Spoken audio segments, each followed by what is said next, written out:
About 4 weeks ago, Kohei Orikoshi finally wrapped up the story that was Boku no Hero Academia, also known as My Hero Academia, to a bit of mixed reactions. Some fans absolutely loved the ending, some loathed it. And there are fans like me who felt pretty satisfied with how the story played out, even though there are bits that I personally would have preferred to see. But the thing about the mixed reactions to My Hero Academia's ending is that it's not necessarily a new thing. Manga fans have always had a love hate relationship with stories that we enjoy. We don't want them to end, but we don't want them to overstay their welcome either, in a way that would mean that the mangaka ends up turning a beloved story into absolute garbage. Few mangas wrap up in the satisfying way that IQ, for example, did. But even with all that talk, I've spent the last couple of weeks trying to come to terms with the ending of a story that has meant the world to me for the last decade. And I think I can categorically state now that the ending of My Hero Academia was most likely much better than we all initially thought. Now, for those who might have no idea what My Hero Academia is about, which what have you been doing? Go watch and read it right now. Boku no Hero Academia follows a young boy, Izuku Midoriya, also called Deku, who, in a time when it is most common for people to have super abilities called quirks, had none, and thus suffered the humiliation, jeers, and abuse that comes with being quirkless in a world that reveals people with superpowers. But even though he has no powers to speak of, Midoriya is a character who tries his best to save others. He finds his body moving in times of danger to rescue those around him. And it is this act, this heroic spirit and mentality that he has that catches the attention of the greatest hero of their time, who also happens to be Midoriya's idol and role model, All Might, who bestows on Midoriya some of his powers, turning this otherwise weak, quirkless young boy into, in Midoriya's words, the world's greatest hero. It is a beautiful tale of the underdog putting in the work to gain recognition, even though he never did it to gain said recognition in the first place. Because even with all that power, Deku puts in the work to save people.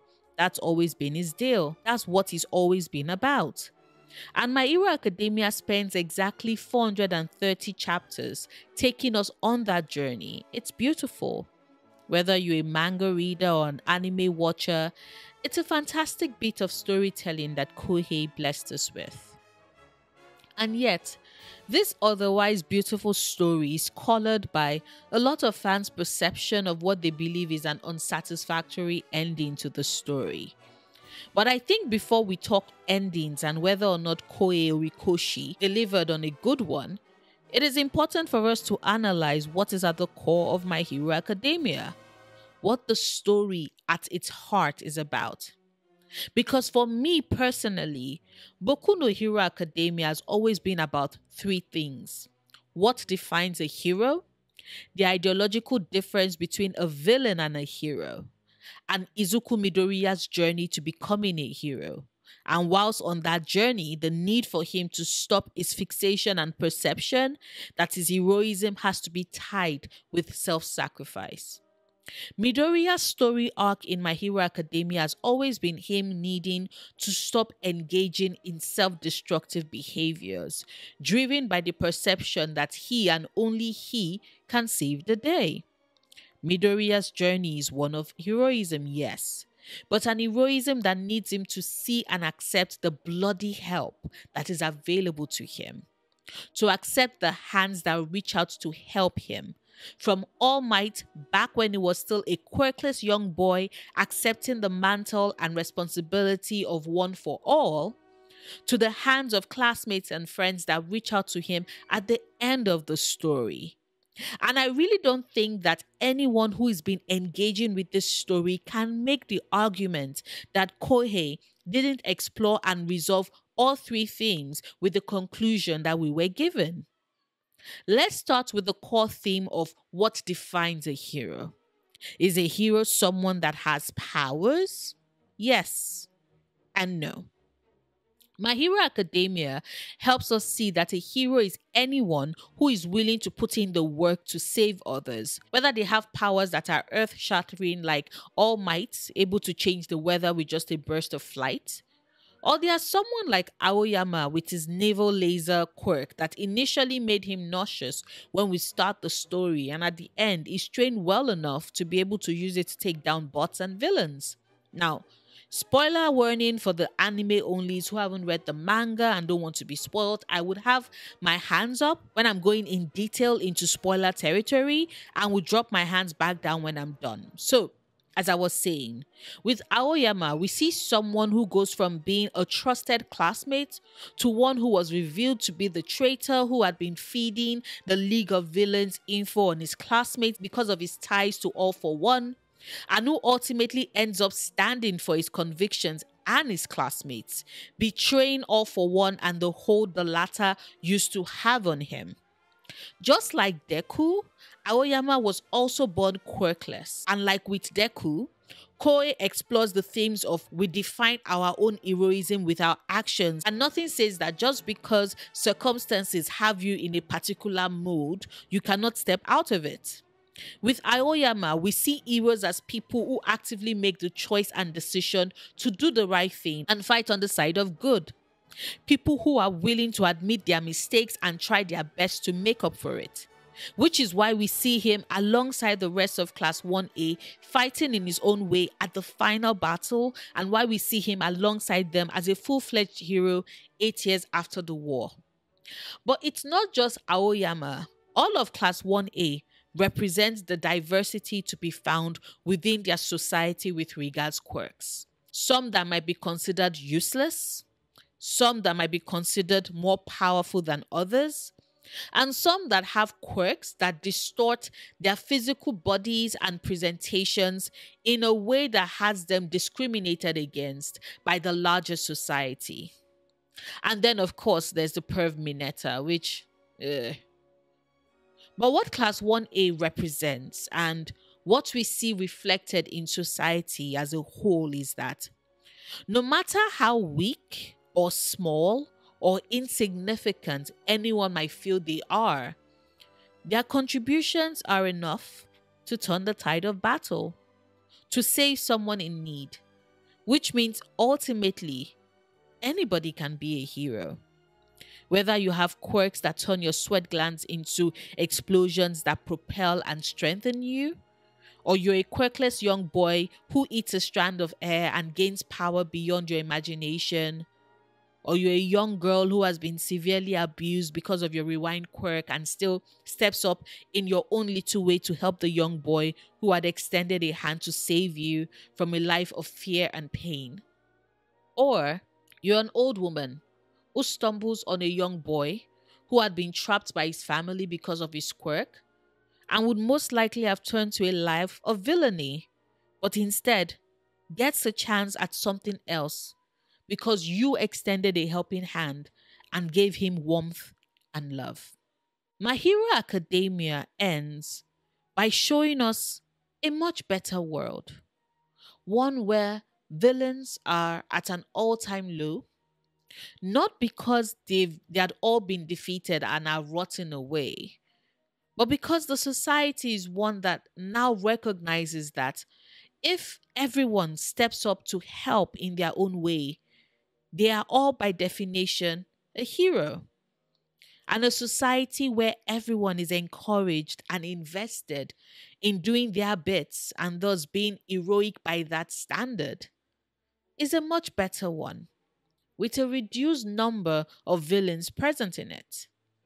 And speaking of villains, it's a perfect segue to the second theme that is central to the story: the ideological difference between a villain and a hero. From the very start of the story, the League of Villains have always served as a foil, not just to the larger hero society, but more closer to the Class 1A students. And I think the reason why Kohei does that is to show the impact these villains would have on the kids, who are the future of their society and thus are best positioned to be the ones to learn and advocate for a different world.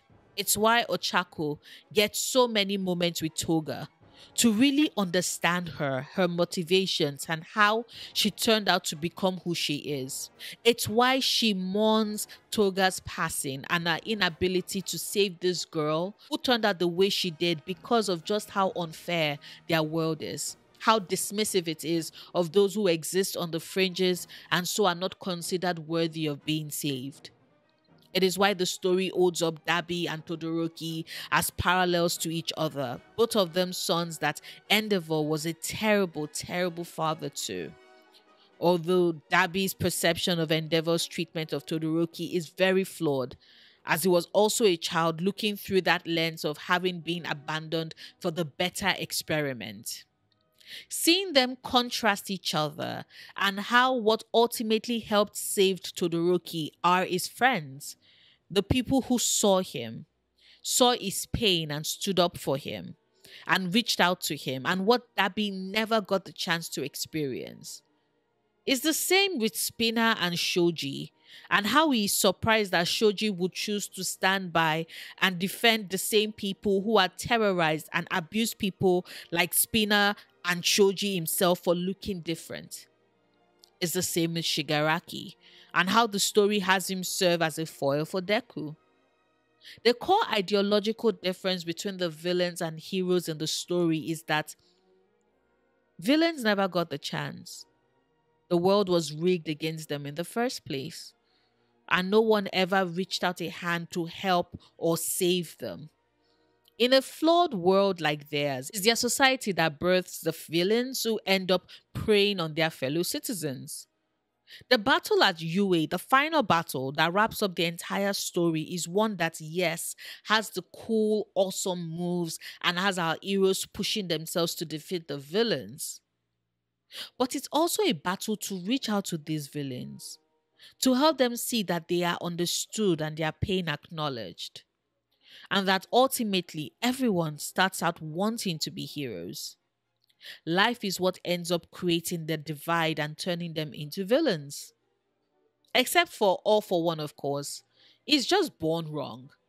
But the others, though, their story turns out the way it did because no one really thought to understand the why behind the villains. Which I think is the reason why that part of the story, raising my hands now for spoiler warnings, we'll drop it back down when I'm done with the spoilers. But as I was saying, it's the reason why that part of the story ends with Deku helping to tell the story of Shigaraki as promised to Spinner. Because his is a story that needs to be told for empathy, so the world knows where it went wrong and how we can do better.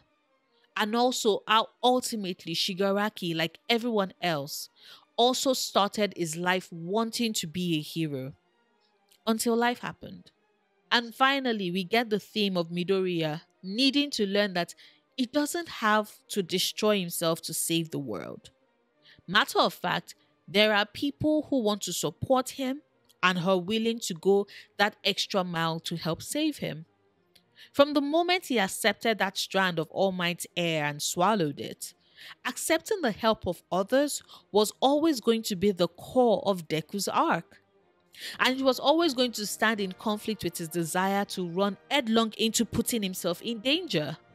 Because he's never been able to unlearn his belief that he and only he can save people. There's something to be said about how isolated Midoriya is when we first meet him in the story.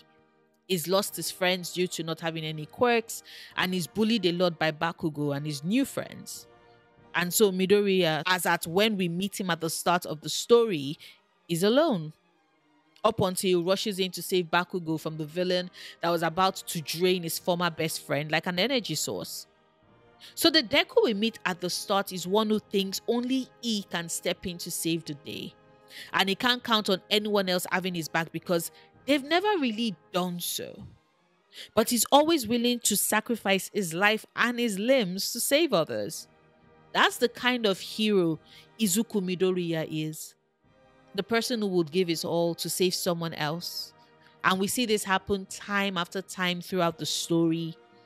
From him breaking his legs and arm in trying to save Ochako during their UA entrance examinations, to him pushing his body to its limit and beyond so he can reach out to Todoroki during the sports festival arc, to him practically breaking every bone in his body to save Kota from Muscular. So the final fight with All for One. Midoriya sees nothing wrong with breaking his body to save the day. And this is something he struggles to unlearn.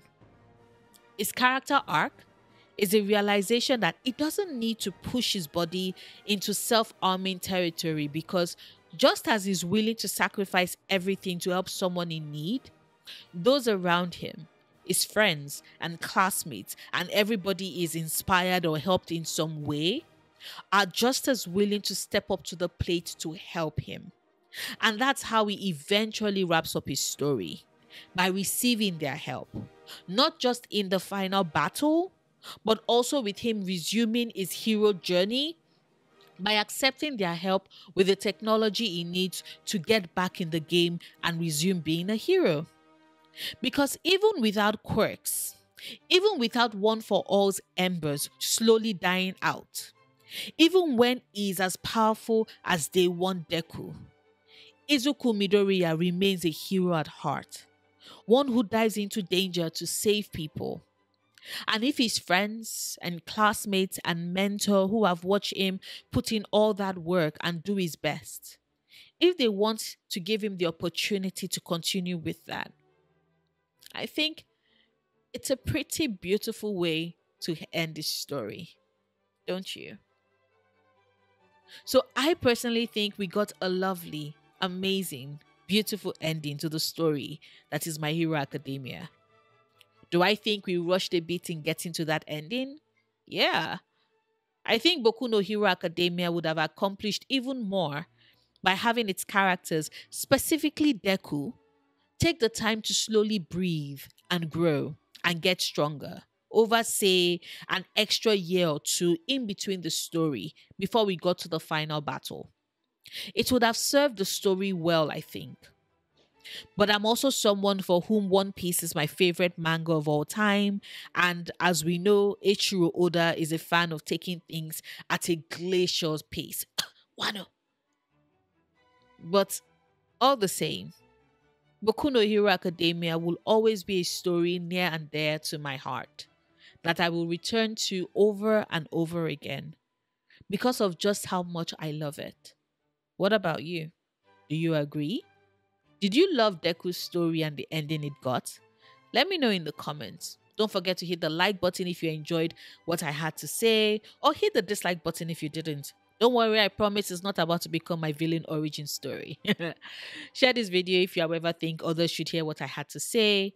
It does help my channel grow and is incredibly supportive of my content. Speaking of support, a huge thank you to my patrons. You all keep me going, and honestly, I don't know what I would have done without you all. Thank you. If you'd like to support me on Patreon, the link to do so is in the description box. I make new videos 3 times a week, Mondays, Wednesdays, and Fridays. All my videos drop at 5 p.m. EST. Whilst you wait for a new video from me, with the fact that Jujutsu Kaisen is ending this month, gods, do check out my Jujutsu Kaisen is ending and all I feel is numb video if you haven't seen it yet. Until next time, do remember, obsessing over the things you love, perfectly valid coping mechanism.